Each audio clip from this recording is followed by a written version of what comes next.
presento brevemente también a Javier y les cuento un poco la idea del encuentro para ajustar las expectativas.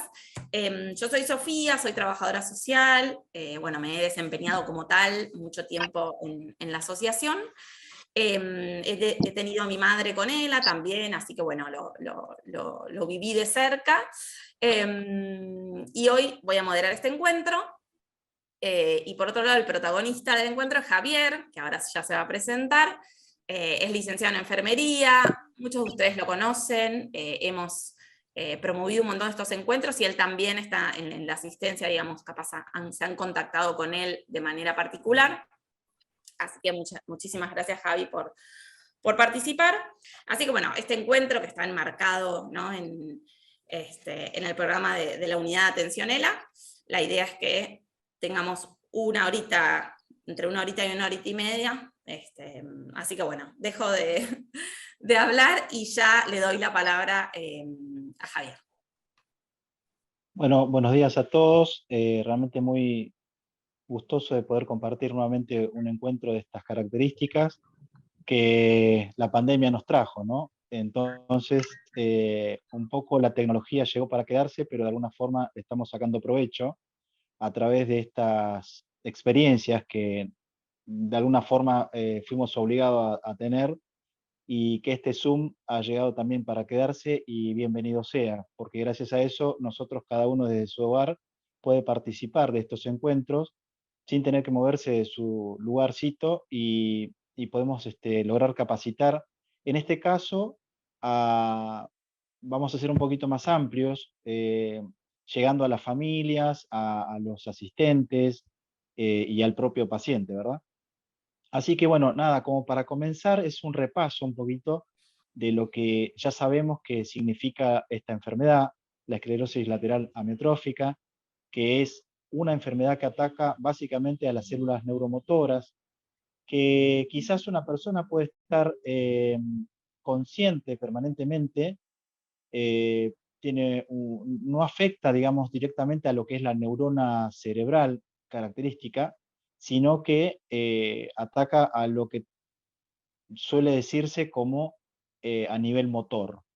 Bien, entonces, como para que tengamos una guía, a veces suele suceder que se encuentran con esta enfermedad luego de un diagnóstico que se hace a través de distintas observaciones, distintos estudios, hasta que se logra definir realmente qué es una enfermedad neurodegenerativa.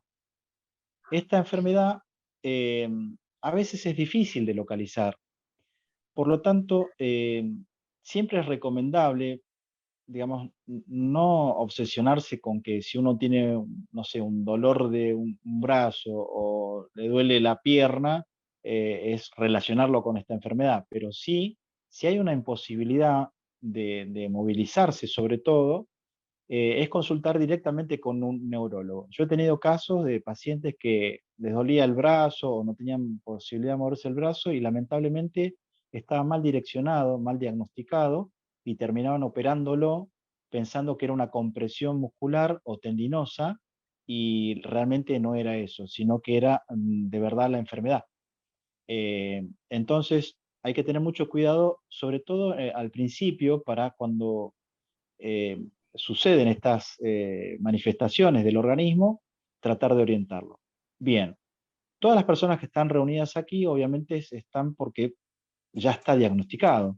Entonces, vamos a abordar ahora, sabiendo que el organismo tiene una contextura eh, este, compuesta por una parte ósea y parte de tejidos, y hay un gran porcentaje muscular a lo largo de todo el cuerpo, pero para que ustedes estén orientados un poquito, quisiera mostrarles, a ver si se alcanza a ver, la primera, esta. Esto que ustedes están viendo es la famosa neurona. Tiene esta contextura, quizás nosotros la hayamos podido estudiar en un secundario, y aquellos que tienen acceso a lo que es la parte de estudios como una enfermería o un asistente, quizás tenga un poquito más de cercanía con respecto a esto. Pero para que ustedes vean más o menos qué es la célula neuromotora.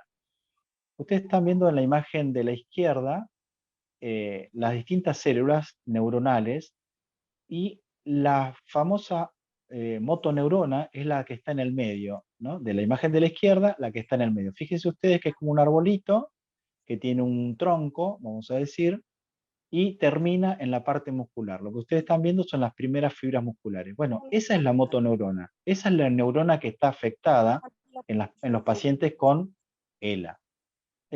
Sucede que hay distintas manifestaciones del organismo cuando está ya declarada esta enfermedad, diagnosticada. Hay personas que les afectan distintos lugares del cuerpo. A algunos les afectan los brazos o lo que decimos nosotros miembros superiores.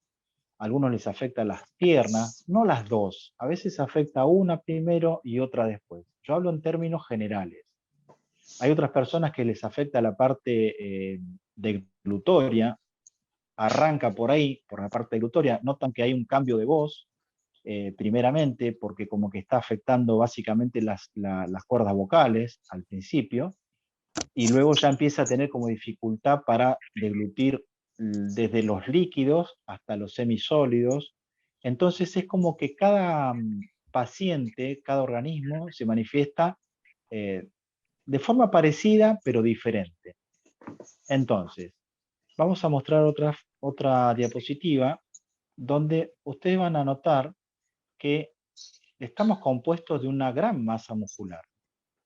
Esta masa muscular obviamente hay que movilizarla eh, y está direccionada obviamente por las órdenes cerebrales, pero están dirigidas a lo largo de todo el cuerpo por una red, que para nosotros sería invisible, de neuronas que hacen como esa sinapsis, esa transmisión eléctrica, si se quiere, para que cada uno de las partes de nuestro organismo tengan esa movilidad. Los brazos, las piernas, pero no solamente eso. Nosotros para respirar, fíjense ustedes a la altura del tórax, donde está la parte del tórax, está marcando allí Sofi, arriba, van a ver ustedes que es una gran parte muscular. Y los movimientos respiratorios se realizan casualmente a partir de los músculos que se insertan en la parte del tórax, en la parte de adelante, que nosotros le decimos anterior, y de la parte de la espalda, que para nosotros sería la parte posterior. Lo concreto. Entonces, todos estos músculos que intervienen en la parte de la respiración, en algún momento quizás se vean afectados por esta enfermedad. Por lo tanto, quizás algunos yo le nombro como estadios. Depende en qué estadio se encuentre, puede afectarle o no la parte respiratoria. Hay personas, como les dije, les afecta la parte de las piernas, de los miembros inferiores, y no la parte respiratoria. Entonces es como que eso quizás pueda suceder, pero a futuro. Pero en algún momento, hablando de regiones musculares, puede que se afecte esa parte respiratoria. Y la parte respiratoria para nosotros es muy importante. Obviamente, es la parte que nos va a generar el ingreso del oxígeno. Si no hay un buen ingreso de oxígeno al organismo, en algún momento otros músculos que se alimentan de ese oxígeno van a sentirse afectados. O sea, los músculos se afectan porque hay una disminución de la masa muscular, porque hay una falta de conexión de las células neuromotoras, pero a la vez, si hay una falta de oxigenación de esos músculos, también se van atrofiando, porque no tienen la oxigenación que corresponde, que se debe distribuir a lo largo de todo el organismo, y por ende, en algún momento ese músculo, al faltarle ese oxígeno, al faltarle ese nutriente, también se va a ver afectado. Entonces, tenemos que asegurarnos tener una buena entrada de oxígeno. Aquellas personas que no les afectó la parte respiratoria, bueno, bien. Pero aquellas personas que ya empiezan a tener algún problema respiratorio, dificultad respiratoria o dificultad deglutoria que no nos permite ingresar porque hay saliva, porque hay moco metido a la altura de la laringe, y nos impide el ingreso exacto del oxígeno, ya todo eso es como una dificultad que se suma a lo que sería la generalidad de lo que lo representa la enfermedad en sí. Así que yo quisiera dar un espacio, Sofi, si hay posibilidad, si hay alguien que quiera hacer alguna pregunta específica sobre esto que estamos hablando. Yo quería preguntar justamente este tema, bueno, mi mamá empezó con algunas dificultades, empezó como a ahogarse, lo hablamos con el neumonólogo, le dio para hacerle unas nebulizaciones con unas gotitas que le dio, se le pasó, pero está como, le vuelve esa secreción, como ese ahogo, y yo me doy cuenta que en el habla le está como zafando la lengua, como que se le van las heces, así, como que está cambiando eso. Mi pregunta es, ¿qué hacer para mejorar eso o para, bueno, para darle una mejor calidad? Bien, bueno, buenos días, Gris, gracias por la pregunta. Bien. Ahora mutealo, por favor. Lo que sucede en estos casos de las personas que ya les empieza a afectar la parte deglutoria, en el caso de la mamá de Gris, yo recomendaría que vayan pensando ya en un aparato, no solamente que neurice, sino que actúe con la segunda propiedad que tienen algunos aparatos, que es la de aspiración de secreción. Esto en el término común, ¿por qué? Porque quizás en algún momento, no digo ya, pero quizás en algún momento aquellas personas que ya empezaron con esta pequeña dificultad de tragar saliva, en algún momento se les haga más dificultoso, porque nosotros ahora yo estoy hablando, por ejemplo, y estoy tragando saliva. Pero es una cuestión natural, automática, que resulta de cada organismo, ¿no? Aquellas personas que tienen esta dificultad ya deglutoria por la enfermedad, se les va a ir avanzando esta dificultad. Si arrancó ya por la parte deglutoria, va a pasar que va a ir creciendo. Lamentablemente la enfermedad tiene esto y hay que adaptarse a cada momento. Si le afectó esto, ya dije, recomendamos que tengan a mano un nebulizador, pero también un aspirador de secreción. ¿Por qué? Lo que tiene la parte bucal es que genera, por las glándulas salivales, genera mucha saliva.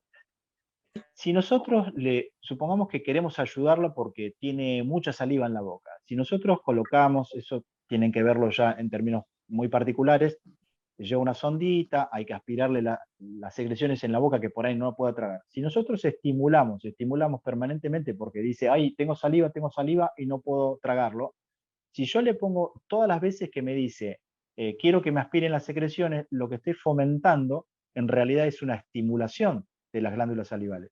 Entonces es como un círculo vicioso, no se termina nunca. Nosotros le ponemos la sonda, las glándulas salivales actúan y le aspiramos y a los 5 minutos tenemos que aspirarlo de vuelta. El aspirador de secreciones solamente para casos excepcionales o quizás de emergencia, cuando vemos que está demasiado ahogado o que de pronto no puede tomar aire porque se le obstruyó la parte respiratoria por un bolo de saliva. Entonces, es recomendable tenerlo a mano, pero no para tener como un uso constante. ¿Se entiende? Entonces, en el caso, para redondear un poco la respuesta, para aquellas personas que ya tengan este problema deglutorio, sería conveniente tener eso a mano y evaluar si realmente pueden tomar cualquier calidad de líquido. ¿Por qué digo cualquier calidad de líquido? Esto es recomendable también comentarlo o hablarlo con algún nutricionista que también tenga conocimientos de la enfermedad, porque muchas de las veces ya el líquido, en forma líquida como viene, al tener dificultad deglutoria, cabe la posibilidad de que quisiera ir hacia el otro sector, que es en la parte respiratoria, la famosa tapita o la epiglotis, que se llama, que es la que nos va dando la orientación a la parte digestiva o a la parte respiratoria. Muchas veces, como está afectado ese lugar, esa zona, por esta enfermedad, el líquido tiende a querer ir a la parte respiratoria. Entonces, el líquido es necesario agregarle lo que se llama espesante. Esto es un compuesto de féculas que hacen que tenga una consistencia según cuántas tapitas uno. ¿Se acuerdan la leche en polvo? Bueno, es parecido, se le va agregando. Si uno le agrega una tapita, tiene una consistencia. Si le agrega 2 tapitas o 2 medidas, va a tener otra condición. Entonces, sencillamente para que esto tengamos a mano y no se nos escape, porque en algún momento puede pasar que se nos vaya a la parte respiratoria. Seguimos con otra pregunta. Hola, ¿me escuchan? Sí. Bien. No, mi consulta es por qué una persona también se puede traficar tanto al comer algo, lo que sea. Bueno, ahogarse, digamos. Bien. Bueno, eso ya es un signo de que algo está pasando. Es algo que no es normal. Entonces, vamos a hacer de cuenta que tenemos 3 consistencias.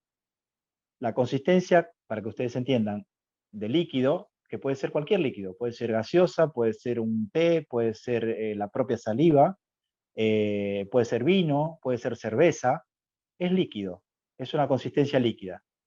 Todos los líquidos son similares. Tenemos la otra consistencia, que es la consistencia pan-lactal. Por ejemplo, todo lo que sea parecido al pan lactal es otro tipo de consistencia. Y tenemos la consistencia yogur, que todo lo que sea parecido a la consistencia yogur firme, cualquier tipo de comida, bueno, hay que ver qué tipo de consistencia es la cual se ahoga. Si se ahoga con líquido, uno tiene que probar por separado. A ver, vamos a darle líquido. ¿Qué pasa con el líquido? Toma líquido, se ahoga, le obstruye, genera tos. No le genera nada. Bueno, perfecto. Ese sería el más grave, el más riesgoso, porque el líquido es el que más fácilmente se pasa a la parte respiratoria. No tose, no tiene nada, ningún problema, listo. Seguimos adelante con otra consistencia. ¿Con qué consistencia? La del yogur, si quieren. Bueno, a ver, comamos un yogur. ¿Se ahoga? ¿Se obstruye? ¿Le es dificultoso tragarlo? No, 10 puntos. Bárbaro. Pasemos al pan lactal. Pan lactal, come pan lactal. Ahí me produce una sequedad, me produce una obstrucción. Entonces, todo lo que esté parecido al pan lactal, obviamente a partir de ese momento es como que ya no tiene que comerlo. O la comida ya tiene que ser procesada. ¿Para qué? Para que tenga la consistencia del yogur y sea fácilmente asimilable o que puedan deglutirlo. ¿eh? Seguimos con otra pregunta. Hola, ¿qué tal? Sí, mi nombre es Verónica, mi compañero tiene ELA hace 1 año y medio. Y bueno, y tenía estos problemas también de deglución, pero fue más que se vio complicado con el tema del COVID y porque había tenido una faringitis. Y le sucedía más por la noche, cuando estaba durmiendo. Lo que recomendaron es, bueno, el buen cepillado de dientes, que no quede ningún resto de comida, porque después sigue trabajando, nos dijo la nutricionista. Y también se hizo video de deglución y ahora vamos otra vez a hacernos la video de deglución. Cada tanto viajamos al Ramos Mejía a hacerlo.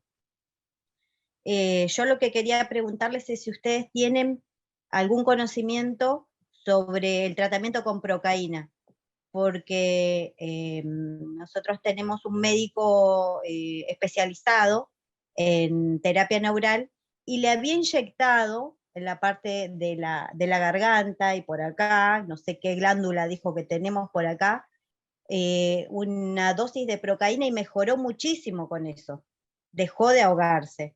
Yo no sé si ustedes tienen conocimiento de eso, si lo recomiendan o si tienen algunos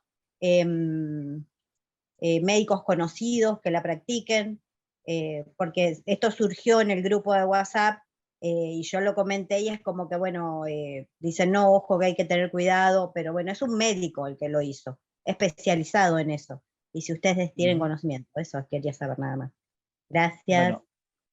Bueno, bien, Verónica, y gracias por la pregunta. En el sanatorio donde yo trabajo y la experiencia que yo tengo, no se ha trabajado mucho con procaína porque, si bien, como decimos, las enfermedades son bastante parecidas o las manifestaciones de esta enfermedad son bastante parecidas en todos los organismos, terminan siendo también diferentes. Entonces, no le podemos poner a uno lo mismo que le hizo efecto o le anduvo bien la procaína, por ejemplo, a otra persona que quizás no le resulte. Es como cuando en casa normalmente decimos, tomate el antibiótico que tengo en la puerta de la heladera. Y quizás a uno le hizo bien, pero vos no le podés recomendar eso mismo a otra persona porque hay que estar, se tiene que estudiar. Es una cosa muy particular de cada uno. Entonces, yo recomendaría que sea visto por algún médico. En Sanatorio Fleni, por ejemplo, no tenemos y no trabajamos con procaína porque se considera que no es del todo efectivo. Quizás en algunos resulte, quizás en otros no, pero a ver, la enfermedad va a tener este avance y la procaína va a llegar a un momento que no la va a poder sostener en el tiempo. Quizás en un principio, en una etapa primera, puede ser que resulte, pero esto no siempre es efectivo el 100%. Esta es mi respuesta a tu pregunta. Ahí igual Cecilia pregunta qué es procaína. Capaz, Javi, antes de que continúe Estela, podemos responder esa Sí, pregunta. es una medicación que se coloca como para evitar que las glándulas liberen saliva. O sea, es como que disminuye. Por ejemplo, a nivel de las nebulizaciones, por ejemplo, hay dos compuestos específicos. Uno es el salbutamol, el habitual que uno usa para hacerse nebulizaciones. Hablo de los nombres comerciales, ¿no? Para que se entienda mejor. Y el otro es ay, se me fue, pero es el ipratropio. El ipratropio, la nebulización con ipratropio, que es la droga, el Atroven. El Atroven es el nombre comercial. Cuando se hacen nebulizaciones con este producto, lo que hace es que se seque las secreciones que están a nivel bucal. Entonces, si bien hace una especie de broncodilatación, cuando una persona tiene, digamos, obstrucción por inflamación de los bronquios, esa famosa bronquitis o espasmo bronquial, recomiendan hacer nebulizaciones con salbutamol y con el Atroven, vamos a decir el nombre comercial. Las particularidades de cada uno de estos productos para nebulizar es que el salbutamol, dado en demasía, nos produce a veces taquicardia.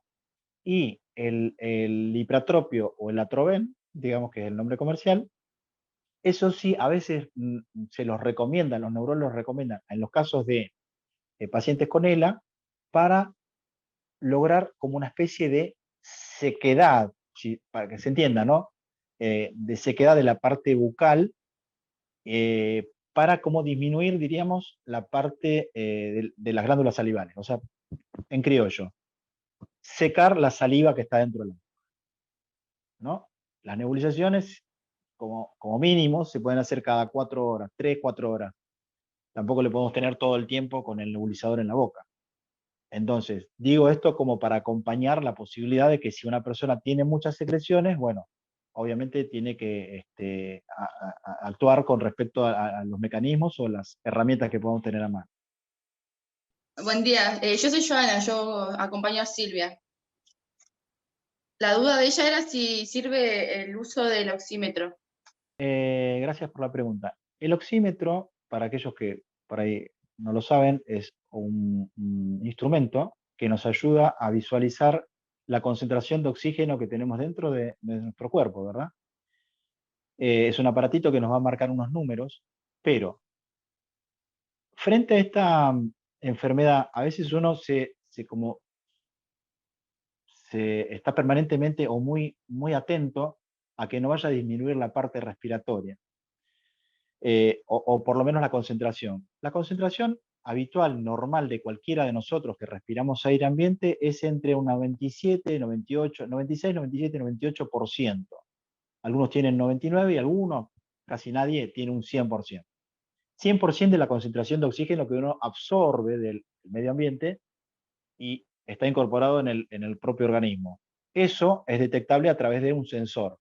Este sensor muchas veces hay que tener en cuenta que actúa en base al calor del mi propio organismo y al contacto, ¿no? De la irrigación de la sangre. Entonces, muchas veces, al ser un sensor y tiene esta capacidad tecnológica, sucede que a veces nos puede llegar a dar un mal número. ¿Por qué? Porque tenemos frío el dedo, porque no hay una buena irrigación, porque está mal puesto, porque está sensando mal, y uno psicológicamente se persigue porque dice, uy, tengo una saturación baja, estoy mal. Entonces es también una especie de psicomatosis, vamos a decir, es como que uno se hace la cabeza, ¿no? Me gusta hablar mucho en criollo para que ustedes entiendan, no me gusta utilizar muchos términos médicos porque así lo ponemos al alcance de todos. Uno se persigue y dice, ay, estoy desaturando, debo tener algún problema respiratorio, capaz que mis pulmones no se oxigenan bien, y resulta que era porque estaba mal puesto el sensor. Entonces, está bueno tener un saturómetro a mano, pero no para estar sensándose todo el tiempo. ¿Sí? Si uno nota, nosotros, por ejemplo, los enfermeros, lo que tenemos es una capacidad visual. Nosotros actuamos en base a observación, básicamente primero. Si yo noto que está transpirado o que está con una coloración rara, bueno, entonces ahí sí voy con el saturómetro y le pongo el saturómetro, o le pongo el termómetro, o le tomo la glucemia. Pero no es para que esté con el termómetro abajo del brazo todo el tiempo, o pinchándole el dedo a cada rato para ver cómo está la glucemia, o poniéndole el sensor a cada rato para ver cómo está la saturación. Porque quien tiene la enfermedad, obviamente no es fácil de sobrellevar su enfermedad, pero hay que adaptarse. Hay dos caminos en la vida que tenemos nosotros para tener en cuenta en cualquier aspecto de la vida, y perdónenme que me corra un poquito de la parte que estamos hablando, pero quiero que todos entiendan este concepto de la vida y de la enfermedad en sí. Tenemos dos caminos para transitar la enfermedad. Una se llama aceptación y la otra es resignación. La aceptación es la que uno tiene que tomar porque es lo que tiene que pasar. Tiene que aceptar que tiene esta enfermedad y tiene que buscar las herramientas que existen, para poder sobrellevar y tener una mejor calidad de vida. La resignación es el otro camino que yo no acepto, ni considero, ni les recomiendo, porque la resignación es dejarse morir. Entonces, yo no acepto ese camino. Los invito a todos ustedes a que vayamos todos por el camino de la aceptación. ¿Está? Volvemos al campo, entonces, que estamos para redondear esta respuesta. Aquella persona que tenga esta enfermedad, que es difícil de sobrellevar, no estén permanentemente queriéndose observar si el que está acompañándolo o el que está con su patología dice, hoy no puedo respirar bien, quisiera saber si ese, pero no para estar todo el día con el saturón. Seguimos. Bien, ahí Javi apareció una pregunta por el chat. No sé si Pato tiene la posibilidad de habilitar su micrófono para hacerlo. Si no, avísame. Algo que leí, la CEMUC, ¿no? ¿Qué dice? Sí, está preguntando respecto a su mamá, al estudio de oxígeno, entiendo que se refiere a la espirometría, y que bueno, no se lo pudo hacer, que entendemos que es algo común, que puede pasar, y el estudio del sueño. Entonces, a ver si puede usar el BiPAP de manera preventiva o no. Si te parece, podemos avanzar, vamos al tema respiratorio, y vas contestando esa pregunta, ¿sí? Bueno, continuamos entonces con la temática. Dale. Como le dijimos hace un momento, todo lo que tenga que ver con la parte muscular van a ir trayendo consecuencias, ¿no? Todo lo que sea motor, como ser movimiento de piernas o de los brazos, quizás, bueno, aunque sea progresivo, uno tiene como una especie de forma de sobrellevar esa situación. Si la persona, por ejemplo, no puede movilizar bien los brazos, bueno, alguien lo va a ayudar, o no, si no se puede vestir solo, alguien lo va a ayudar a vestir, si no se puede levantar solo de la cama, alguien lo va a ayudar. Pero cuando hablamos de músculos torácicos y los músculos que actúan sobre la región abdominal, bueno, ahí tenemos ahí tenemos un inconveniente. Ahí ya estuvimos hablando en esta porción de tiempo, comentando cuándo empiezan los primeros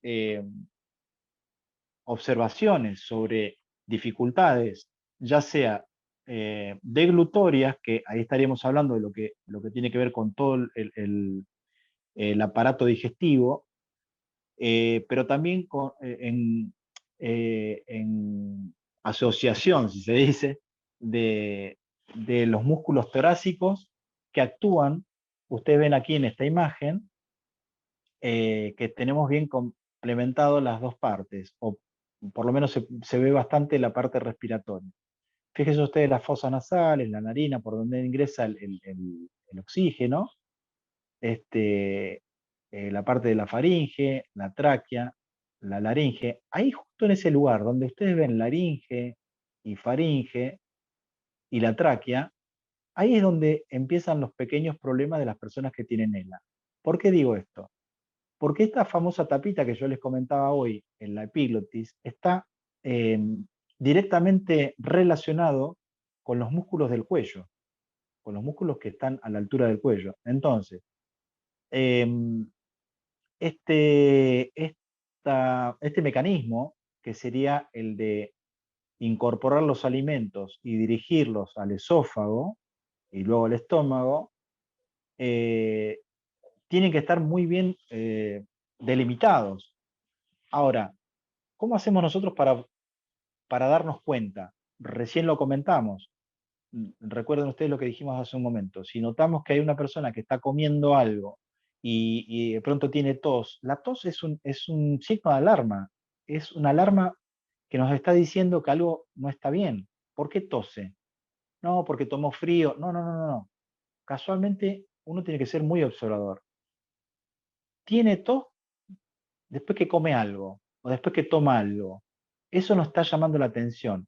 Todos los que acompañamos al paciente con ELA tenemos que ser muy observadores, porque a veces en pequeños detalles uno puede determinar si la enfermedad está avanzando y está abordando otra parte de su organismo. Entonces, todas las personas, familiares, acompañantes, asistentes, quien esté al lado del paciente, tiene que tener en cuenta estos pequeños detalles que son pequeños, pero pueden ser grandes detalles, que nos van a dirigir a ver cómo tenemos que actuar a futuro con este paciente. Entonces, pasos básicos para tener en cuenta de la parte respiratoria. Un saturómetro para tener a mano por si desciende la saturación por debajo de los 90, yo le dije 96, 97, 98, es la saturación habitual de un organismo normal. Pero si tiene por debajo de 90, ya es llamativo. No solamente la saturación en sí, bien tomada, como yo les dije recién, sino que hay que observar otra cosa, es la coloración de la piel. Por lo general, cuando tienen una disminución de la saturación de oxígeno o la concentración de oxígeno en el cuerpo, empiezan a notarse zonas violáceas o azuladas peribucales, o sea, alrededor de la boca se empieza a ver como una coloración distinta, como más azulada, más oscura. No es el labio rosado que habitualmente se ve, sino como que se nota otra coloración. Se puede ver en la yema de los dedos, en la yema de los dedos y también en las uñas. En las uñas se empiezan a notar también como esa coloración violácea o más oscura, y eso también nos está dando un panorama a la vista de que la oxigenación no está llegando a las partes más distantes. O sea, si uno mira la punta de los dedos como la punta de los dedos de los pies, va a notar que hay una coloración distinta. Entonces esa persona ya estaría necesitando un aporte de oxígeno. Hoy escuché una pregunta que decía respecto del estudio del sueño para usar o no el BiPAP. ¿Qué es el BiPAP? El BiPAP es un aparato, es un instrumento parecido a un nebulizador que lo único que hace es absorber el aire ambiente y enviarlo con presión hacia el organismo, hacia el paciente. Y cuando el paciente quiere sacar el aire, le ofrece una resistencia, cosa que no puede sacar el aire normalmente como lo hacemos nosotros. Si quisiéramos soplar, bueno, con este aparato lo que ofrece es una resistencia. ¿Cuál es la finalidad de este aparato? La finalidad de este aparato es que cada una de las unidades funcionales de nuestro aparato respiratorio, que son los alvéolos, se encuentren como expandidos. Bien, hagamos de cuenta esto para que ustedes lo imaginen. Imagínense que un paciente con ELA tiene como si fuese las celdillas, estos alvéolos que nosotros hablamos, en algún momento se pueden achicar y formarse como una especie de pasa de uva. Esto para que ustedes lo imaginen. Cada celdilla se queda como una pasa de uva. ¿Qué es lo que hace este aparato? Este aparato le ofrece una resistencia, no puede sacar el aire de adentro de los pulmones, entonces como está en un aire constante, esas pasas de uva ¡plup!, se estiran y quedan como una uva, estiradita, redondita. Entonces eso nos genera la posibilidad de incorporar mejor el oxígeno, hacer el intercambio gaseoso dentro de los pulmones, siempre y cuando haya una celda que esté bien estiradita, que esté en forma de uva, no en forma de pasa de uva. Entonces, el aparato este lo que nos va a hacer es ejercitar cada una de las unidades funcionales y lograr que esté más o menos en una forma redondeada, si se quiere. Para eso es el BiPAP. Y esas personas que tienen el estudio del sueño son dos cosas distintas. El estudio del sueño es porque a algunas personas se les produce durante el periodo cuando están descansando, están durmiendo, se produce lo que se llama apnea de sueño. Es como que están respirando y se les corta el aire por unos segundos y de golpe respira de golpe. Eso se llama apnea de sueño. Es como que hay una posición anatómica de la lengua que obstruye la parte respiratoria y me deja sin respirar por un momento. Pero como tenemos terminales nerviosos autólogos, se llama, autólogos, obviamente vamos a respirar de nuevo. ¿Qué sucede? Esas personas tampoco tienen una buena oxigenación de todos los músculos y suelen tener sueño. Pero eso son dos cosas distintas. Apnea del sueño por un lado, ELA por otro. Si hablamos de la enfermedad ELA, es necesario cuando el neumonólogo lo considere después de una espirometría, utilizar este aparato, no en forma permanente, pero a veces empieza así, de a poquito, a irse utilizando en mayor medida, depende de la capacidad de oxigenación del mismo paciente. Pasemos a otro tema. Digo de esto de la parte respiratoria, ¿no? A veces suele suceder que también como problemática de esta enfermedad, tenemos una consecuencia que habla de, y yo lo voy a repetir, o el público se renueva, nosotros tenemos en nuestra boca partículas, tenemos gérmenes, tenemos bacterias, tenemos un montón de microbios dentro de la boca que son propios de la boca. La saliva es propia de la boca. La saliva no puede entrar al tracto respiratorio. ¿Por qué? Porque la saliva que entra al tracto respiratorio, esa saliva que entra al tracto respiratorio se infecta. Pero si yo cuando toso y me sale saliva y la escupo o me la trago, y es normal que... No. Las secreciones que están dentro del árbol respiratorio, dentro de los pulmones, es denominado como algo estéril o algo libre de microbios. Están dentro del pulmón. Todo lo que está en el pulmón puede pasar a la parte bucal, sí. Puede escupirse, sí. Ningún problema. Pero todo lo que está en la boca, la saliva o las secreciones que tengamos en la boca, no pueden pasar al tracto respiratorio. Cuando pasan al tracto respiratorio se forman lo que llaman microaspiraciones. Estas microaspiraciones terminan infectándose. Y eso nos logra luego hacer una infección pulmonar, una infección similar a las neumonías o a bronquiectasias o determinadas enfermedades propias de los pulmones, pero con un punto de partida que son estos pequeños volúmenes de saliva que pueden ir para el otro sector. Bien, vamos a la parte digestiva, directamente a la parte digestiva. Si no tenemos problema de glutorio, porque no está afectada la parte glutoria, recuerden que los músculos que nosotros tenemos a nivel del abdomen también nos generan inconvenientes para evacuar las heces o la materia fecal que tengamos en el estómago. Recuerden que el estómago, para poder llegar hasta el estómago, hay un trayecto que es el esófago, luego tenemos el estómago, luego tenemos 7 metros, calculen 7 metros, casi el frente de una casa, 7 metros de intestino delgado, o sea, tenemos todo como un circuito, una serpentina de intestino delgado, y después tenemos 1,5 metros más, que sería el intestino grueso. Hay un micrófono abierto. Decía entonces que todo ese tracto que yo les dije, esos 7 metros más el 1,5 metros después del intestino grueso, hay un movimiento, vamos a hacer de cuenta, imaginarnos que hay como una serpiente dentro de nuestro abdomen, y va haciendo como ese movimiento que se llama peristaltismo.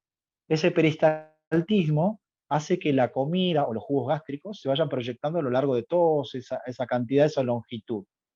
Pero a su vez también están movilizados por los músculos abdominales. Hay muchas personas con ELA que empiezan a tener dificultades para evacuar. ¿Por qué? Porque también se ha disminuido la capacidad muscular abdominal. Entonces ahí ya tenemos que otra vez consultar con el nutricionista para ver qué medidas tomamos para ingresar o tener una ingesta de alimentos que nos ayuden en la evacuación. Que podemos tener una evacuación constante o permanente, aquellas personas que suelen tener una evacuación, una deposición diaria, bueno, que se siga manteniendo, no que tenga que hacer una evacuación cada 3 o 4 días, porque todo eso son toxinas, y todas las toxinas que están dentro del cuerpo, en un paciente con problemas neurológicos, hablando desde este punto de vista del ELA, es contraproducente, porque aumenta todavía más la posibilidad de complicarse la enfermedad neurológica, pero a consecuencia de las toxinas que están acumuladas en el cuerpo. Llámese orina, llámese materia fecal. ¿Alguna pregunta sobre esto? Sí, ahí puntualmente Pato, que justo dijo que no puede esbozar la voz porque su bebé se durmió, hacía varias preguntas. Capaz la del tema, la consulta de si es hereditario o qué factores ambientales afectan, capaz no responden a este apartado puntualmente, después podemos verlo en otra instancia, pero preguntaba si el BiPAP, volviendo a lo respiratorio, no a lo digestivo, se podía usar de forma preventiva. 3 veces al día. Sí, en realidad yo siempre recomiendo, yo soy enfermero, tengo muchos años de experiencia, he trabajado en Favaloro, soy especialista en trasplantes, en el Sanatorio Flenia hace 19 años que trabajo. A ver, no soy médico, tengo mucha experiencia, pero siempre recomiendo que esto lo consulten con un neumonólogo, que es el especialista, y que tiene que estar orientado hacia la enfermedad, porque un neumonólogo cualquiera tiene que tener la condición de saber de la enfermedad. Lamentablemente hay muchos médicos que tratan la especialidad, pero muchas veces no lo relacionan con la enfermedad. Quizás viene un kinesiólogo y le dice, bueno, tiene problemas en las piernas, y le hace mover las piernas, mover las piernas, y se fatiga el músculo y termina cansándose y hasta lesionándose el músculo porque el kinesiólogo está acostumbrado a rehabilitar una fractura. Un paciente que se cayó de una moto, se fracturó la pierna y le quedó afectado el músculo. Bueno, hay que incentivarlo a que trabaje, pero en el caso del ELA es distinto. Hay que trabajar el músculo, pero para que no pierda la funcionalidad, pero no para reactivarlo o rehabilitarlo, si no lo estamos lesionando. Vamos a darle 10 más, 10 más, 10 más, 15, 15 más. No, no es la cantidad, sino mantenerlo activo. Eso relacionado con los distintos especialistas que tienen que estar orientados hacia la enfermedad. Un neumonólogo tiene que tener orientación hacia la enfermedad ELA. Entonces, si uno va a poner el BiPAP por ponerlo, no, yo diría que lo consulten primero con un neumonólogo, ¿sí? Porque si no, nos estamos adelantando y quizás en realidad lo que estamos haciendo es como fomentar, como aquellas personas que toman, por ejemplo, un purgante, no me sale la palabra, por poner un purgante, y toman purgante porque si no, no voy de cuerpo. Pero el organismo se acostumbra al purgante. Entonces, el organismo, si no tiene el BiPAP, un día se le cortó la luz o se le rompió el aparato, entonces, ¿qué va a pasar? Está dependiendo permanentemente del BiPAP si uno ya lo usa de antemano. Si es por una cuestión ya a considerar porque ya lo necesita, entonces sí. Yo diría que consulten y no adelantarse los pasos. Adaptarse a cada momento, a cada estadio. Seguimos, Sofi. No pongo la cámara porque tengo el celular en otro lado, por eso. Mi consulta era sobre la electroestimulación, o sea, con el electrodo. Quería preguntarle si se podía, si es recomendable en realidad, de acuerdo a las graduaciones, para no lesionar y esas cosas, para poner en las manos, en las piernas, no sé cómo sería lo más recomendable. Sí, bueno, gracias por la pregunta. Yo he escuchado y he visto casos que sí, que utilizan la electroestimulación a modo de tratar de trabajar ese músculo que no pierda esa funcionalidad, como yo les decía recién, del kinesiólogo, ¿no? O sea, la función del kinesiólogo o la función de un electroestimulador es simplemente para que el músculo no pierda esa funcionalidad. Recuerden que todo paciente con ELA empieza a tener lo que se llama disminución de la masa muscular, ¿sí? Por dos motivos. Una, por propia naturaleza de la enfermedad, y otra porque la ingesta también disminuye. Cuando hay una disminución de la ingesta, obviamente empezamos a perder masa muscular. Sumado a eso, la falta de movilidad, vamos teniendo pérdida de masa muscular. Entonces, el electroestimulador en muchos casos resulta, esto no estamos diciendo que sea una recomendación para todos los pacientes con ELA, que se compren el aparatito de electroestimulador, no. De todas maneras, como siempre les digo, está bueno consultarlo con el neurólogo y decirle, ¿qué le parece, doctor? Yo tengo un electroestimulador o me pueden dar un electroestimulador, ¿qué opina? ¿Es bueno, es malo? Yo diría que no es malo. Activa, resulta ser, digamos, un incentivo, un estimulador hacia los músculos que están como dormidos. Pero lo mismo, tener en cuenta que no sea demasiado que vaya a lastimarme el músculo. Porque, ¿qué pasa? Las personas que tienen ELA tienen sensibilidad. O sea, una persona que tiene un problema, un accidente de tránsito, por ejemplo, y les golpea la columna y se les duerme las piernas, porque por compresión de la médula espinal se tiene dormida las piernas. Uno le pincha con una aguja las piernas y no tiene sensibilidad. No tiene sensibilidad. Uno pincha, puede pincharlo, puede cortarlo y no tiene sensibilidad. Pero el paciente con ELA tiene sensibilidad. Entonces, el electroestimulador, si se coloca, en algún momento va a sentir dolor porque hay como una estimulación exagerada. Entonces, ojo con eso. Yo diría que lo consulten y estoy de acuerdo. Según mi experiencia, se puede utilizar. Otra pregunta. Nuestra duda era lo de si nos podía orientar con la limpieza del botón gástrico. Sí. Bueno, primero y principal vamos a comentarles a aquellas personas que desconocen qué es el botón gástrico. A ver, primero y principal hay que ser realistas de que esta enfermedad, como les dije, por el momento no hay ninguna cura, entonces va evolucionando. Como les dije también, a algunos les afecta la parte motora, otro la parte digestiva. Una de las metodologías que se utiliza para aquellas personas que empiezan a tener una problemática deglutoria importante, de tal manera que ya no pueden ingresar alimentos de forma natural, ni siquiera procesados.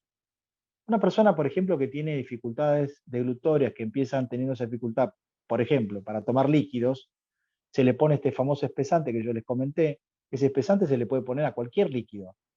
Le pueden poner, si quieren, al vino. ¿Está acostumbrado a tomar vino? Bueno, ponele espesante, que quede otra consistencia, que no sea la consistencia líquida. ¿Se quiere tomar un té? Sí. ¿Quieres tomar cerveza? Sí, se puede tomar. Pero tiene que ser con esa consistencia, como si fuese el yogur, una mezcla entre yogur. ¿Vieron la miel? La consistencia de la miel, como es así, que uno hace así, el líquido queda como una especie de chorro, si se quiere. Bueno, la consistencia de la miel es una de las consistencias que se utiliza muy habitualmente. Es la consistencia néctar, se llama. Bien. Si ya esta persona se le ha hecho esos pasos y no han llegado a tener una garantía de que esos alimentos ya vayan directamente al tracto digestivo, entonces hay que recurrir primero a una sonda que se coloca por nariz, llega hasta el estómago y se alimenta a través de la sonda con un líquido especial que ya viene con las calorías preparadas, como si fuese una leche, con distintas calorías que son las que necesita ese organismo específicamente hablando. Pero esa sonda tiene dificultades, si se quiere, porque se puede tapar, hay que pasarle medicación, y esa medicación por ahí por la sonda se puede llegar a tapar si no está bien tratado, si no están acostumbrados, si esa medicación que se molió y quieren pasarla por esa sonda es muy finita, hay que pasarle agua, hay que pasar, bueno, una serie de trastornos que puede traernos esta sondita. Entonces, recurren a otro mecanismo que es la del botón gástrico. ¿Qué es el botón gástrico? Es un pequeño orificio que se hace a nivel del abdomen, a la altura del estómago.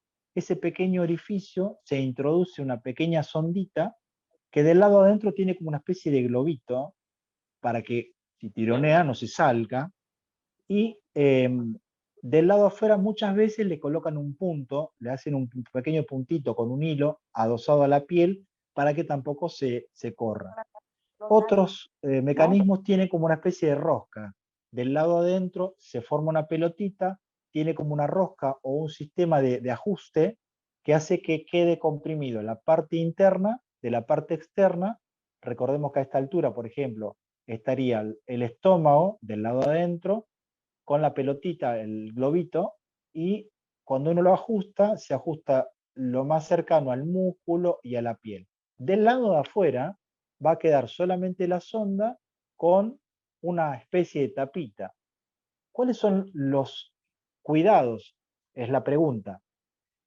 La respuesta es que esta zona donde va a estar la inserción, el orificio, el ostoma, allí tiene que estar libre de microbios, porque si no esa partecita es donde está saliendo la sonda, se puede infectar. ¿Cómo se detecta? Se detecta viendo una zona enrojecida al principio o una liberación de secreciones como si fuera pus, que a veces no es pus, sino es una especie cerosa se llama, pero lo conveniente es ponerle generalmente, hay un producto que se llama clorexidina, alcohol con clorexidina. Alcohol, clorexidina, la clorexidina lo que tiene es la capacidad residual de dejarle como una especie de antiséptico en la zona y después cubrirlo con gasa. Otros utilizan el Pervinox, el diodo, la iodopovidona, que también se puede hacer una especie de limpieza con gasa estéril y en la medida que se pueda hacerlo de una manera que la gasa no toque nada, solamente se le echa un poquitito de Pervinox y con la misma gasa en forma circular se vaya decontaminando la zona y después se comprima con gasa. Yo, en mi caso, he utilizado toda esa metodología, pero también arriba de todo le coloco un film. Es un film caro, pero me ayuda a tener mucho más tiempo liberado de microbios toda esa zona. No sé si alcancé a responder la pregunta, pero es más o menos la metodología que yo utilizo. Disculpa, ¿no hay ningún problema en darle a una persona que tenga ELA alcohol? No. ¿Se le puede dar alcohol? Sí, yo he visto, o sea, siempre, a ver, volvamos al principio. La base es esta. La base es que cada uno de los pacientes tiene que tener un médico de cabecera y consultarle al médico de cabecera. ¿Está bien? Eso que quede bien claro. Yo no recomiendo ni estoy indicando que puedan o no tomar alcohol. Lo que sí digo es que pueden tomarlo, el alcohol. Pueden comerse un asado si quieren, a pesar de que yo he tenido pacientes, por ejemplo, que tenían dificultad deglutoria y no podían comer el asado como se come habitualmente. Entonces hacían esto. Le mostraban la tira de asado al paciente, después lo metían en una licuadora y el paciente estaba comiendo lo que había visto y terminaba comiendo el asado, lamentablemente, por una dificultad deglutoria, con la consistencia después del procesado. Y esa persona quería tomar vino, quería tomar un vaso de vino. Podía tomar un vaso de vino, pero había que echarle ese espesante para que ese vino tenga esa consistencia de yogur. Ojo, siempre hay que consultarlo con el médico si puede o no tomar alcohol, si la medicación que pueda llegar a estar tomando no es concomitante o tiene algún efecto adverso por si llegase a tomar alcohol. Yo lo que digo es que he visto muchos pacientes que los médicos le aceptaban que tomara cualquier clase de bebida alcohólica, si se quiere, siempre obviamente en una medida aceptable, como si fuese una ingesta de bebida a nivel social. Estamos en una reunión, me quiero tomar un vasito de vino, ¿puedo? Sí, con espesante, si es que tiene un problema de glutorio, pero siempre, por favor, que quede bien claro que esto tienen que consultarlo cada uno con su médico de cabecera o con su neurólogo. ¿Está? Ok, gracias. Y otra preguntita. Sí, Hola. sí, Generalmente este escucho. tipo de pacientes, ¿cómo? Hola, ¿me escucha? Ajá. Generalmente este tipo de paciente, como no se moviliza, tiene dificultad para el peristaltismo intestinal. Todos ellos necesitan laxante, o hay algunos que no. A ver, aprovechemos esto. Cada paciente que va teniendo esta dificultad para hacer una evacuación, hay que encontrar primero el punto medio de no tener que usar el laxante, sino manejarlo a través de la ingesta de comida que tenga esta capacidad, por ejemplo, si está muy diarreico, que sea una Eh, alimentación constipante, arroz ciclo con básico queso, común. polenta, y por otra parte, si está muy constipado, hay que utilizar comidas con fibra. Es recomendable que toda la comida, por ejemplo, verduras, que tengan ingesta de verdura, que sean cocinadas. Puede comer una acelga, puede comer no lechuga cruda, no tomate crudo, por ejemplo. La idea es que tenga una cierta capacidad de cocción para eliminar la posibilidad de pequeños microbios que se alojan dentro de estas verduras crudas. Y si eso no es del todo eh, llevadero, porque sigue teniendo estos dos extremos, o tiene diarrea o está constipado, si está mucho más tiempo constipado por la falta de peristaltismo, entonces tienen que empezar a utilizar algún laxante, pero que sea de forma natural, como si fuese una vaselina saborizada. Hay un nombre comercial que se llama Agarol, por ejemplo, o gotitas de bisacodilo, eso ya sería más a nivel químico. Pero si se puede utilizar la vaselina saborizada, mejor. Bueno, ¿cuánto tengo que tomar? Y cada organismo es distinto. Por ejemplo, empecemos con una cucharada por noche. Tomar una cucharada, sí, perfecto. Al otro día evacúa. Bueno, listo, déjalo en una cucharada y listo, y se acabó. Es como que tenemos que buscar la forma de que cada organismo tenga una evacuación mínimo por día. Sí, preguntaba por el chat con respecto a la sonda. Tiene una inquietud, no sabe si está mal ajustado, pero respecto a la higiene también plantea que, bueno, tiene alimento pegado en las paredes y no saben bien cómo higienizarlo, ¿no? Cómo limpiarlo, y tampoco por una cuestión de que si, por ejemplo, ponen líquidos calientes, eso puede llegar va directo al estómago, ¿no? Bueno, la respuesta sería, eh, para cada vez que se tenga que alimentar por este mecanismo del botón gástrico, siempre hay que utilizar agua. El agua, lo que nos va a... O sea, tenemos que pasar la alimentación, que es la alimentación que yo les decía recién, es una alimentación preparada ya desde la farmacia. No le pueden poner un recipiente allí con café con leche, por ejemplo. No está aceptado. Yo no le pongo café con leche y que pase por la guía y llegue al estómago. No está aceptado. O que le pongan, no sé, una sopa ahí adentro y como es líquido, pase directamente al estómago. No está aceptado.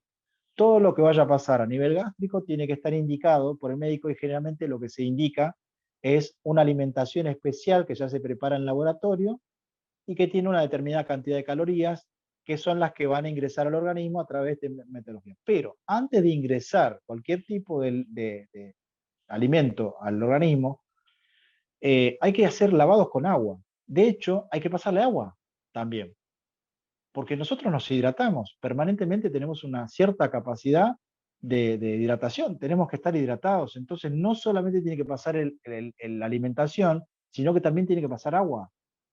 O sea, tenemos que hacer funcionar los riñones, tenemos que tener líquido en el cuerpo. No podemos dejar de tener líquido en el cuerpo. Entonces, sumado a la alimentación que habitualmente y uno la ve que es líquida, también hay que sumarle agua. No tiene que dejarse de tomar agua, o sea, tomar, digamos, ingresarle al organismo agua. Y el agua va a ser uno de los productos que nos va a lavar a nosotros permanentemente esa sonda y nos va a dar lugar. El agua caliente, obviamente no es recomendable, es como si yo me tomo un agua, no sé, un té caliente y me quemo la boca, me quemo la mucosa. Si yo le pongo agua caliente voy a quemar la mucosa gástrica, voy a formar una pequeña ulceración del lado interno. Entonces no es recomendable agua caliente. Ojo con esto, es un concepto que a veces uno lo interpreta mal. Y esto me hace recordar una cosa que dijeron en una oportunidad, dijeron, hay que lavarle los ojos con agua hervida, con agua hervida, pero no agua hervida que recién la sacaste de la cocina. O sea, agua hervida se entiende que es agua que está libre de microbios, que hay que dejarla enfriar, que se enfríe, que esté protegida con algo que no se vuelva a contaminar, y después lavar los ojos con agua. Esto estoy hablando de otro caso, ¿no? Pero fíjense ustedes cómo se malinterpreta. Cuando dice agua hervida o agua hirviendo. Ojo con los conceptos, cómo se interpretan. Entonces, frente a esta situación de querer limpiar la sonda, bueno, por la parte interna, lo único que yo recomiendo es pasarle bastante agua. El agua va a ir lavando. Si es medicación, la lava. Si es alimentación, la lava. Hay que irle pasando agua hasta que si es que está tapada. ¿Por qué puede estar tapada la sonda? La sonda se puede tapar porque cuando tienen que pasarle medicación que tiene que estar molida, la medicación tiene que estar bien disuelta. Hay unas jeringas que yo recomiendo, son las jeringas de 50 mililitros que vienen con un pico especial que se adapta muy bien a la sonda. Si uno tiene, no sé, un polvito, que sería la alimentación, esa medicación, hay que diluirla en los 50 centímetros de agua que tiene la jeringa.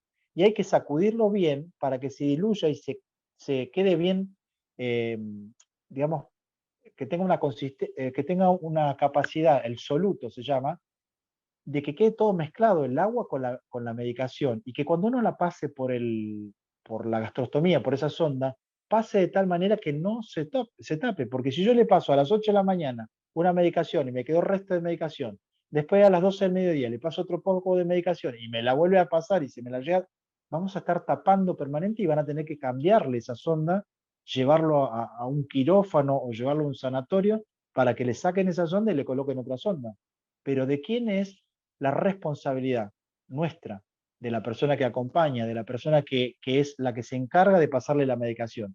Esa medicación que tengan que pasarle, por favor les recomiendo, pasen agua primero, diluyan bien la medicación, pasen un poquito de medicación, pasen otro poco de agua, pasen medicación, pasen agua, para que esa sonda nos dé la garantía de que está permeable.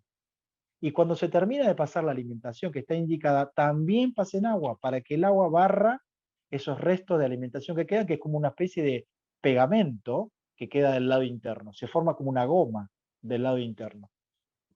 Vamos con otra pregunta, si hay, si no seguimos. Sí, si te parece, Javi, podemos darle cierre a el último eje, que es de cuidados generales, y cualquier cosa habilitamos hacia el final a algunas últimas preguntas. ¿Dale? Muy bien. Bueno, abordando entonces a esta última parte de esta temática, hay una cuestión, vamos a ir, ya tocamos lo que era la parte digestiva, la parte respiratoria, pero hay muchas cosas que tienen que ver básicamente con la movilidad. Una persona que no se puede movilizar, muchas veces dice, bueno, lo siento y lo dejo en una silla, pero lo dejan en una silla mucho tiempo, o lo ponen en una reposera, y lo dejan en una reposera mucho tiempo, o lo ponen en un sillón, o lo ponen en la cama, y está mucho tiempo en una cama. Recuerden que nosotros tenemos zonas de apoyo, se llama. Las zonas de apoyo, que pueden ser los codos, puede ser la cadera, pueden ser los talones, en algún momento se nos pueden lastimar porque están mucho tiempo apoyados. Entonces, una de las particularidades que tenemos que tener en cuenta de cualquier persona que tenga ELA es que, como les dije recién, esté bien hidratado internamente, pero también externamente. Una persona tiene que tener hidratada la piel. Por lo general, los pacientes con ELA se les empieza a resecar la piel por falta de esa hidratación de la dermis. Entonces es recomendarle pasarle cualquier crema de las que usan ustedes, las chicas, las mujeres, un Dermagloss, no sé, un Vagovit, cualquiera de esas cremas hidratantes, pasarle a lo largo de todo el cuerpo, en los brazos, en la espalda, en la cola, en los talones, en las piernas, que esa piel esté hidratada, porque esa piel al estar reseca nos puede dar lugar a formarse, a agrietarse esa piel y formarse lo que comúnmente se llama como lesiones por compresión o las comúnmente llamadas úlceras por presión o escaras.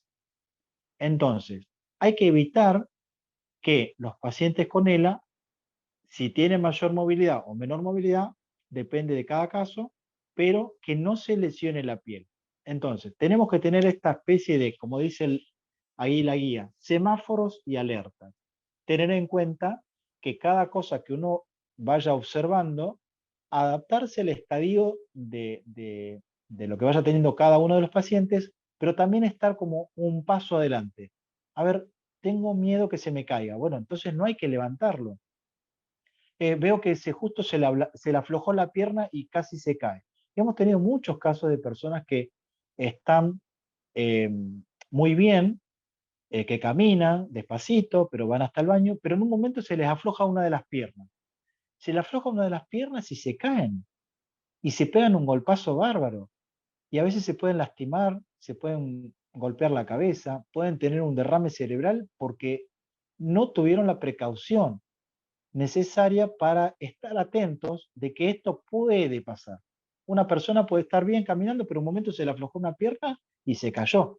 Entonces, ¿qué es lo que recomiendo? Es que tengamos esta pauta de alerta y tener respeto sobre todos los movimientos que vamos a hacer, ya sea levantarse de la cama, ya sea levantarse de la silla, ya sea levantarse del baño. Cada movimiento que se vaya a hacer, que sea con lento y con respeto. ¿Con respeto qué significa? Significa que yo tengo que tener en mi cabeza pensando que, ¿y si se me afloja la pierna, qué hago? Y si me caigo, me voy cayendo para un lado, ¿qué hago? Es como que adelantarse a la posibilidad de que eso pase. Cualquier información que vayamos a tener, ojo, porque Internet está lleno de información de todo tipo. Entonces uno tiene que tener un filtro o tener quizás la conciencia de que cada una de las cosas que uno se vaya informando, porque lo primero que uno hace es, uy, me duele la garganta, voy a ver Internet. Y en Internet, ¿qué encontramos? Millones de cosas que dice cualquiera. No necesariamente son informaciones que parten de un profesional. Entonces, sí, porque yo tenía dolor de garganta, entonces agarré perejil y lo mezclé con miel y me lo comí y me quedó bárbaro. No, chicos, no. Gente, por favor, ojo a la medicación casera. Me quemé con aceite que me cayó del sartén. Ponete dentífrico, que es bueno. No, chicos, dentífrico no. Cualquier microorganismo que ingrese por debajo de la piel va a producir una infección. Entonces, ojo a la información que uno va recibiendo. Es bueno siempre tener a mano distintos profesionales para que vayamos interconsultando si uno necesita. Por ejemplo, dijimos recién, tenemos que tener a mano la posibilidad de un nutricionista por si empezamos a tener dificultad para deglutir. Una interconsulta o a mano un neumonólogo para consultarle si de pronto empezamos a tener disminución respiratoria. Entonces, cada caso va a tener su interconsulta de pronto con el profesional que sea necesario. Yo recomiendo, aparte de todos estos que estamos viendo en este momento, es tener apoyo también psicológico de algún profesional psicólogo o psiquiatra si se quiere, básicamente psicólogo, porque esta enfermedad a veces suele traer trastornos psicológicos no porque dependa mucho de lo que es la acción neurológica básicamente, sino porque es difícil sobrellevar una enfermedad como esta pensando que muchas veces los hombres que tenemos esta consigna que nos heredamos de nuestros padres, nuestros abuelos, que decimos que somos los jefes de familia, cuando estamos imposibilitados de traer un peso a la casa, de parar la olla, como decía la abuela, se nos viene el mundo abajo. Entonces hay que entender y quizás apoyarse a través de un profesional psicólogo, porque hay mecanismos o hay herramientas que uno puede utilizar y entender y aceptar, como les dije al principio, aceptar que es una enfermedad que está y no hay que hacerse la pregunta de por qué me tocó a mí, porque en realidad nunca vamos a encontrar la respuesta a eso. Y bueno, y cada experiencia que uno tenga en singular hay que ir teniendo estas, como les dije, pautas de alerta, pero a la vez ir viendo y no adelantarse, o sea, aceptar el estadio donde uno está parado y convivir con ese momento donde hasta ayer movía las dos piernas perfecto, pero a partir de hoy empecé a mover una pierna un poco menos. Y dentro de 2 meses quizá no pueda mover la pierna directamente. Entonces hay que aceptarlo y yo diría, aconsejo, que sea tratado también a nivel profesional psicológico. Muy bien, continuamos. Con respecto a esto que yo les decía hace un momento, las medidas preventivas de las posiciones, básicamente, no sé si tenemos otro flap de eje para continuar con la charla. Yo quisiera invitarlos a que ustedes vean o veamos juntos. Hay 2 videos que yo les traje para que podamos ver cómo movilizar a un paciente en una cama cuando tiene esta imposibilidad de movilizarse solo, y nosotros que somos los que vamos a asistir, vamos a ayudar. Yo, antes de disparar el video, quiero comentarles una cosa muy básica. El organismo, el organismo o el cuerpo humano, diríamos, mejor dicho, tenemos que encontrarle como que tenemos una línea media imaginaria, que nos va a marcar el punto, digamos, de lo que sería en una forma vertical, desde la cabeza hasta los pies. Y tenemos entre 2 y 3 lugares específicos para basarnos en una simetría horizontal, o sea, o perpendicular. ¿Qué sería? Nosotros tenemos la línea media y a la altura de los hombros tenemos la línea perpendicular, ¿sí? Entonces ahí tenemos ya un lugar donde nosotros ya vamos a tener posibilidad de movilizar parte del cuerpo a través de esta línea perpendicular, la línea de los hombros, ¿sí? La línea vertical y la línea horizontal o perpendicular. Si nosotros trabajamos esta parte de acá, ya nos está dando una movilidad de la mitad del cuerpo por lo menos. La otra parte es la cadera. A la altura de la cadera tenemos otra línea imaginaria perpendicular que nos moviliza, o nos va a movilizar o ayudar a movilizar la otra parte del cuerpo. Vamos a decir que esta es la parte superior y la parte de la cadera la parte inferior. Luego tenemos las rodillas. A nivel de las rodillas también podemos tener una línea imaginaria transversal, que esa nos va a dar también la posibilidad de rotar un paciente. Entonces, vamos, si es posible, Sofi, a uno de los videos que tenemos para mostrarles en el día de hoy. Bueno, ahí vamos. Bueno, por lo general, bueno, ahí tenemos que silenciarle, ¿no? Sí. Fíjense ustedes allí, tenemos uno de los pacientes que está boca arriba, que es lo que habitualmente se llama decúbito supino, descansando de lado o directamente sentado en una silla. Esto habla un poco de los tiempos, ¿no? En el día, de cómo se va organizando para ir teniendo los distintos momentos de movilización.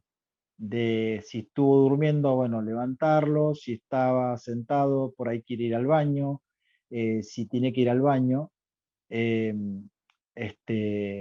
cómo levantarlo y cómo sentarlo nuevamente en la silla. Fíjense ustedes allí, tenemos un asistente que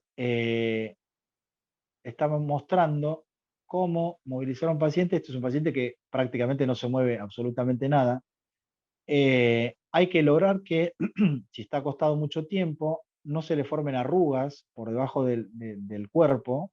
Fíjese usted lo que yo le decía, las zonas de apoyo, el talón.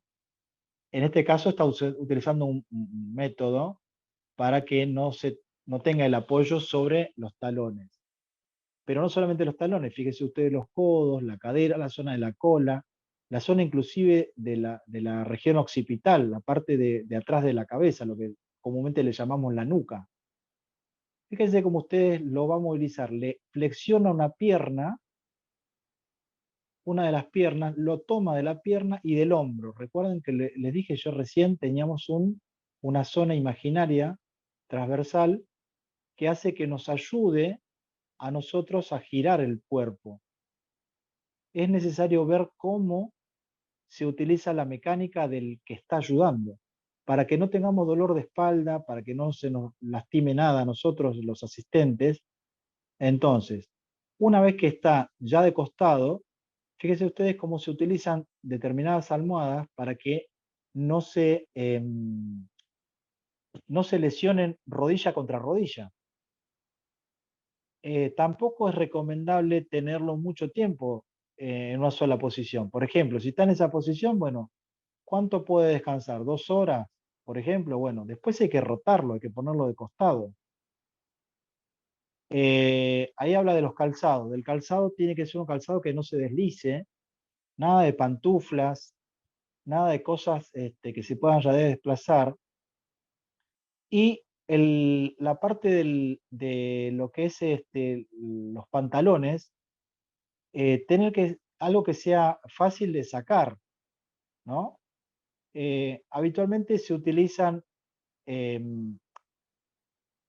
tipo jogging, ¿no? Pantalones tipo jogging. Fíjense el movimiento que está haciendo. En un solo movimiento, levanta y rota.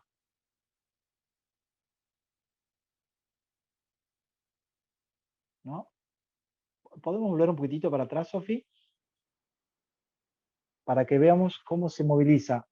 Fíjense los brazos del paciente. Fíjense las piernas del paciente. Hace un solo movimiento. Una mano detrás de la espalda, lo rota y ya lo levanta, y ya lo deja sentado.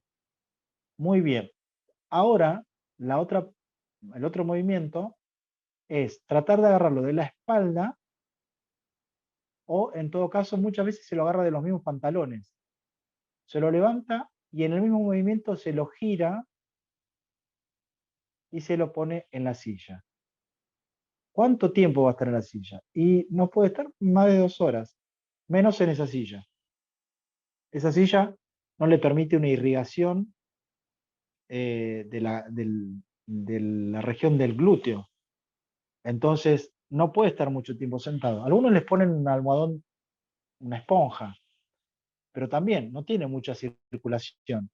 Recuerden que todos los tejidos tienen que estar irrigados. Si no están bien irrigados, se corta la irrigación de esa zona y lo primero que tienen que observar ustedes, o cada quien verá su caso en especial, el primer signo de alarma es un enrojecimiento importante. O sea, donde estuvo apoyado, supongamos que estuvo apoyado en el codo, bueno, se va a ver un enrojecimiento en todo el codo. Si está apoyado en la zona sacra, la zona, ustedes reconocen, la parte interglútea, donde están los dos glúteos, en la zona de la parte ósea, la parte donde termina la columna, la parte del hueso, si cuando uno lo rota, nota que tiene una aureola de color rojo, como si le hubiese picado algo, bueno, eso me está avisando de que estuvo mucho tiempo apoyado. Y por más que tengamos algunas veces estos colchones antiescaras que le llaman, yo tengo en el sanatorio colchones antiescaras, que son como unos colchones que se inflan unas pelotas y se desinflan otras, después se desinflan esas y se desinflan las otras, y va haciendo como una especie de masaje muy lento, pero ni siquiera ese movimiento me garantiza a mí que el paciente no tenga esas lesiones por compresión. Entonces, siempre, por más que tengamos el colchón antiescara, no es el 100% garantizado de que no tengamos escara. Hay que rotar a los pacientes. Si se está sentado, hay que acostarlo, o ponerlo en otro asiento, o movilizarlo. Y si se puede, hacerle masaje. Y si se puede, ponerle crema, porque eso nos va a hidratar y nos va a generar que haya una estimulación de irrigación de la zona que estuvo mucho tiempo compresiva. ¿Preguntas? Hola, buenas tardes. Sí, mi consulta era que si el botón gástrico afecta al moverse, digamos, hacer algún movimiento. La movilidad de la persona. La movilidad de la persona.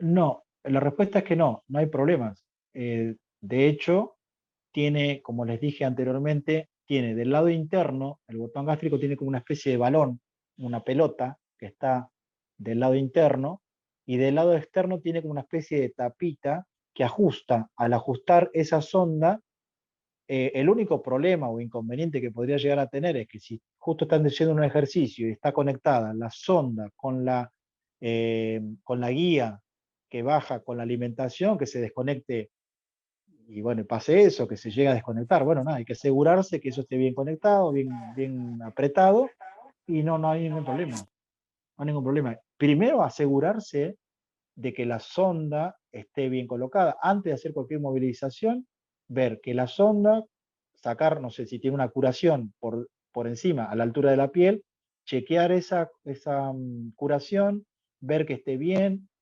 comprobar que esté la tapita bien ajustada una contra la otra, hacerle una curación si se quiere, pero ya estamos asegurados de que esa zona ya está bien ajustada, que no tiene ningún problema, y después puede hacer cualquier tipo de ejercicio, no hay ningún problema. Bueno, mi dificultad es a la hora de acostarla o levantarla. Más allá que ella está en silla de ruedas, bueno, la acerco hacia la cama y tiene su andador. Entonces la levanta, ella se apoya en su andador y después vamos girando. El tema es que se compró una cama, un somier, que me pareció innecesario y me queda muy alto, entonces ella no toca los pies. Entonces a la hora de acostarla, yo la caso de los pies y de la mano, entonces la acuesto, pero de a veces me queda muy al borde. Entonces, o me queda muy baja o muy al borde. Entonces ahí es donde yo tengo que hacer la fuerza y obviamente que me mata las caderas. Porque viste que ella nos ayuda. No ayuda, no puede ayudar, claro. Sí, ese es un inconveniente. No sé, estoy pensando cómo ayudarte en ese caso, porque lamentablemente si el somier está más alto de la altura de la cola, vamos a decir, de ella, si uno la quiere subir, es como que tiene que subirla para llegar al somier. Yo no sé cómo, o sea, a mí se me ocurre un montón de cosas. No sé, cambiar el colchón, que sea un colchón un poco más bajo. No sé, buscar la forma de que haya algún reemplazante de las, si tiene pequeñas patitas, a ver si se le pueden sacar. Si no, tenés que buscar un suplemento que sería colocar una especie de tarima para que vos la subas a la tarima y de la tarima a la cama, pero la tarima también se puede desplazar, se puede correr, y ahí estamos corriendo, nosotros estamos, perdón la redundancia, pero podemos correr el riesgo de que se caigan todos, se caiga el paciente, te caigas vos y se desplace la tarima. La verdad que es un inconveniente. Habría que, sinceramente, no sabría cómo ayudarte desde acá, ¿no? Hay formas, digamos, mecánicamente de acostarla en la cama, pero generalmente lo que se suele hacer es, ¿vieron el movimiento que recién se hacía de sacarlo de la cama? Y bueno, el movimiento inverso sería tratar de apoyar la cola lo más posible allí y tratar de levantarla de costado, no de levantarla como hacer upa, ¿sí? Así de levantarla en forma vertical, porque si no, de esa manera es como que estamos haciendo mucha fuerza con un peso que no sé de cuánto puede ser, es todo el peso muerto para una sola persona que es la que está haciendo el ejercicio. Yo recomendaría, no sé, que se pudiera apoyar la cola y después hacer ese movimiento como hicimos giratorio y tratar de llevarlo lo más posible dentro de la cama. Es complicado. Perdón.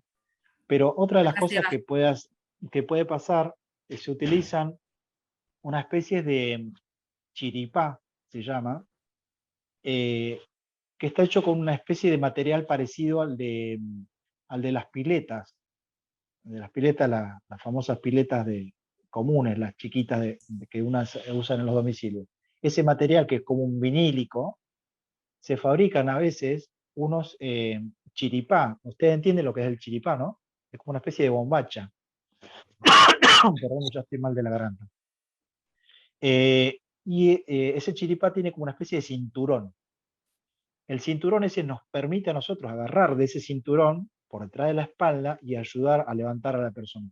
Digo, son algunas herramientas que se pueden utilizar. Yo creo que esto hay que buscarle una respuesta en forma particular. Yo déjame que busque a ver qué se puede hacer y por ahí nos comunicamos con Sofi y a ver si te puede llegar alguna respuesta. bueno, si te parece, Javi, vamos cerrando. Sí, decirles algunas cuestiones así puntuales. Primero, bueno, agradecerte a vos por el espacio. Gracias. Creo que quedan muchísimas cuestiones que abordar y preguntas, pero bueno, fuiste súper claro. Espero que a los demás les haya resultado lo mismo que a mí. La idea es que estos espacios obviamente se sigan fomentando y que se puedan abordar capaz cuestiones ya más específicas, ¿no? Bueno, trabajar más con el botón gástrico, con las cuestiones respiratorias, pero bueno, la idea de hoy era hacerlo un poco más general.